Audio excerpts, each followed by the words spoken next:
everybody, JC here with another T&I toy review. And today's review is in association with JediInsider.com, your #1 news source for everything Star Wars. And for today's review, I'm going to be taking a look at the brand new Star Wars The Last Jedi Resistance Ski Speeder with Captain Poe Dameron figure. Now this is one of the new vehicles for the upcoming movie, and it comes packaged in the same style of packaging we see with all the new Star Wars product. So you've got the white box, and up at the top you've got the Star Wars logo in red writing, and then off to the side you have an image of Poe Dameron, Rey, and Finn, and Rey's holding her lightsaber.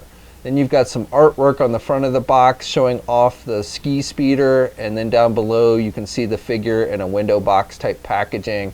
On the side of the packaging you have some artwork for Poe Dameron, and then on the back it shows you the toy and some of the features. It also gives you a description of how the force links work, which I'll be showing you in this video. There's a bio in the corner in multiple languages, and it tells us how this vehicle is based on an older design predating the Rebel Alliance. And then down below it shows you other product that's being released.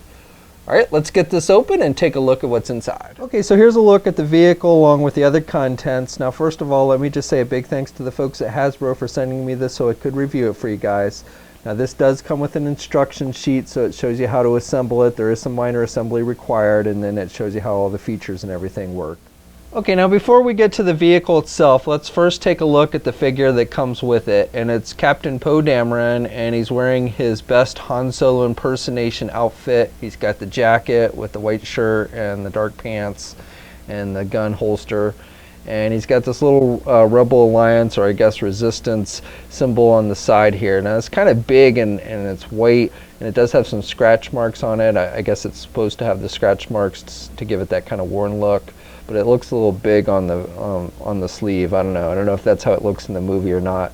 And then the jacket is a separate piece. The sleeves of the jacket are sculpted, but the jacket itself is a separate piece. And the shirt looks just like a shirt that Han Solo would wear.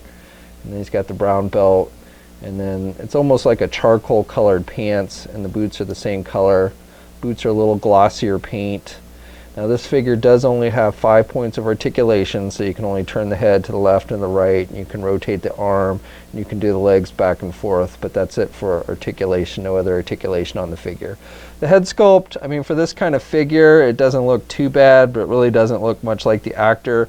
But again, based on this kind of figure, I don't think they did too bad a job. Though the left eye looks a little funny when you get up close and look at it. It looks a little bigger than the right eye. Now the figure itself comes with a blaster and a pair of headphones, and the blaster looks pretty similar to what we saw with The Force Awakens. It's done with just kind of a gray plastic, same with the headphones. And you do have a working holster with the figure, so you can put the blaster in there. And it stays in there pretty tight. It's not going to fall out too easily. And then he can hold it in the left and the right hand, and he holds it nice and tight. And then with the headphones, you just put those over the head, and actually doesn't fit too bad on there. You kind of have to make sure you cover the ears, but it does the job pretty good. So real quick, here's a comparison with an older Han Solo figure and then Captain Cassian Andor from Rogue One. And here's a comparison with the Poe Dameron figure from Force Awakens in the flight suit. And the figure stands at 3 3/4 inches tall.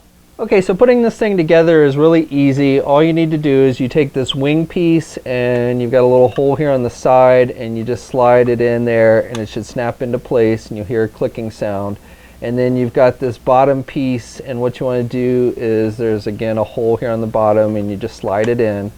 Now you'll notice that this thing kind of sticks down. This is actually part of the landing gear. So if you want to have it so the ship is like landed, you do have landing gear pieces, and so you just want to pull those out, and you have it on each side. Once you pull those out, then you can set it down, and the handle actually acts as a landing gear for the back of the vehicle.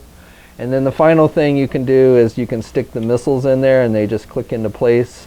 And then if you want to fire the missiles, this acts as an actual trigger for the missiles. So basically you just push the trigger and it fires, and you can see it fires them pretty good. And then there's one other feature: you can blow this wing off. So this is a button actually up here at the top, and all you do is you just push it and it snaps it off. Now this vehicle only holds one figure. You've got the cockpit over here on the left side of the vehicle. It's an open canopy, so there's no canopy to actually close. It looks like, you know, you could slide this forward or something, and I don't know if in the movie it does that, but with the actual toy it's just an open canopy and there is nothing to actually close. But to get the figure in there, you just fold the legs up and then you just kind of slide him down there. You have to kind of squeeze the arms in, and then what you want to do is you want to push it so his head fits underneath there. And then again, there's nothing to actually close, but he does fit in there. It is a little snug in there, but he does fit pretty good.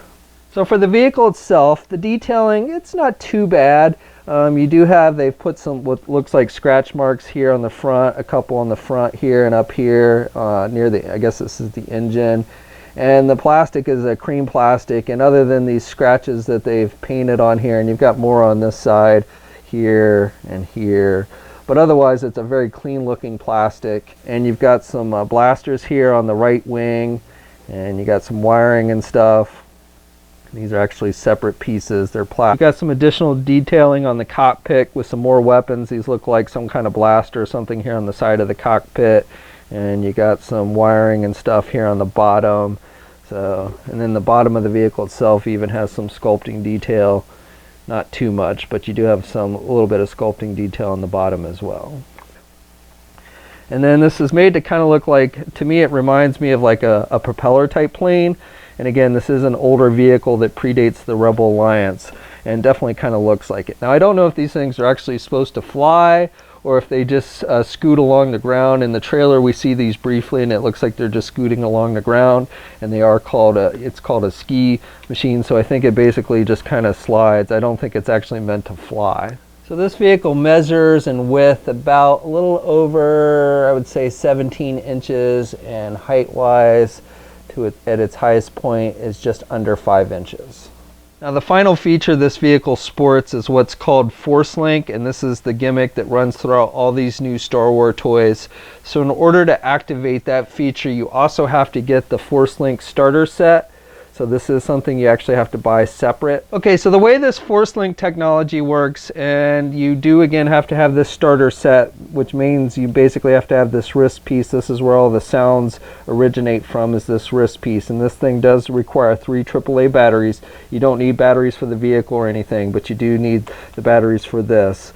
And the way this works is they put little chips on the figures and the vehicles, and they interact with this thing, and it'll say phrases and sounds from the movies and stuff. Now, this is very reminiscent of the old Comtech technology that we saw with the old Episode 1 toys. Back then you had the little chips that you would sit like the figure on and such, and then it would say phrases and stuff from the movie. So the technology, I guess, has come along far enough where they've been able to shrink down the little chips. So you can see, like on the figures, it's on the foot. You can see that little blue mark, that's the chip. And then like on this vehicle, you can see that the chip is here on the side. So the way this works, and this is kind of iffy, it works better with the vehicle than it does with the figures in my opinion. But the way this works is, first you want to activate this, and when it's activated, you're supposed to just tap it, and then you'll see little orange lights, and I don't know how well it shows up on camera, but there's 2 little orange lights here that'll come on. And that's when you know it's on. And then basically what you're supposed to do is you're supposed to take the figure and you're supposed to just hold it. And then he'll say something, and then you kind of move it around and he's supposed to say phrases. So the figures seem to have like 3 phrases each, and it's kind of hard. Sometimes he'll just repeat the same thing over and over again. That's his favorite phrase, "Now we have a chance." Now we have a chance. And now we have a chance. And then you're supposed to tap it. Now we have a chance. And he's supposed to. So there he goes, he's saying, "I'm gonna get us in position." So those are his 3 phrases, and again, it's kind of random how it goes, and doesn't even always work. It doesn't seem to work. It's kind of, you know, you're supposed to hold the figures like this, but obviously the chip is on the bottom there, and you can kind of set it on top here sometimes, and that'll have it work. So again, it's a little bit iffy, and you know, like I said, now we have a chance. That's his favorite one. Now with the vehicle, I think it works much better. With the vehicle, with this one, what you do to activate the sound is you just grab the handle, and so you can hear the engine starting up. If you move it around, it kind of sounds like it's flying. So that's cool. And then if you tap it, it fires the lasers. So it's more reliable and seems to work better with the vehicles than it does with the figures. Okay, so that's my review. So overall, I think this is a pretty fun vehicle. It's definitely something that appears in the movie and seems to be pretty true to how it appears in the movie. It could use, it is a little clean looking in my opinion, especially since this is supposed to be an older vehicle. I think they could have dirtied it up a little more. They did give it the scratch marks on the front, but still the plastic is very clean looking. But otherwise, I think it's nice and pretty fun. The only other drawback is it is a little bit on the pricey side. So you've got to pay $40 for the vehicle itself. And then if you want to be able to activate the Force Link technology, then you have to buy the starter set as well.